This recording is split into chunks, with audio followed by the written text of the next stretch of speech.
I enjoy listening to classical music in the mornings during my commute to work. I turned on the radio, WRTI, and a ragtime piece was just finishing up. It was The Strenuous Life by Scott Joplin, the king of ragtime, 1868-1917. Scott Joplin, pianist and teacher, composed this to honor Theodore Roosevelt's then New York governor and his speech of the same name, The Strenuous Life, delivered before the Hamilton Club in Chicago, April 10, 1899. Additionally, Roosevelt invited Booker T. Washington for supper at the White House, so this was also to honor that welcome and invitation. What is the strenuous life?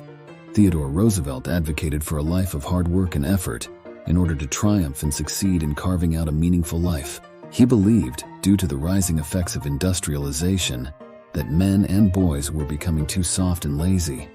In speaking to you, men of the greatest city of the West, men of the state which gave to the country Lincoln and Grant, men who preeminently and distinctly embody all that is most American in the American character, I wish to preach, not the doctrine of ignoble ease, but the doctrine of the strenuous life, the life of toil and effort, of labor and strife, to preach that highest form of success which comes, not to the man who desires mere easy peace, but to the man who does not shrink from danger, from hardship, or from bitter toil, and who out of these wins the splendid ultimate triumph.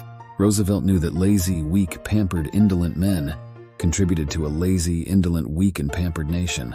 A life of ignoble ease, a life of that peace which springs merely from lack either of desire or of power to strive after great things, is as little worthy of a nation as of an individual. I ask only that what every self-respecting American demands from himself and from his sons shall be demanded of the American nation as a whole. Who among you would teach your boys that ease, that peace, is to be the first consideration in their eyes, to be the ultimate goal after which they strive? Sound familiar? It should. This, fundamentally, describes the United States right now. In fact, if Theodore Roosevelt were alive today, he'd no doubt call us all weak and lame.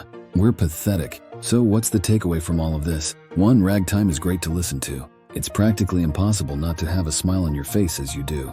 It conjures up forward movement and action, just as Theodore Roosevelt will do as you read and follow along with his own life, which was full of decisive action and forward momentum. 2. Let both Joplin's music and Roosevelt's speeches and essays motivate and inspire you to get your ass moving. How? Figure it out, damn it, that's part of the process. Remember, we do not admire the man of timid peace. We admire the man who embodies victorious effort, the man who never wrongs his neighbor, who is prompt to help a friend but who has those virile qualities necessary to win in the stern strife of actual life. It is hard to fail, but it is worse never to have tried to succeed. In this life we get nothing save by effort.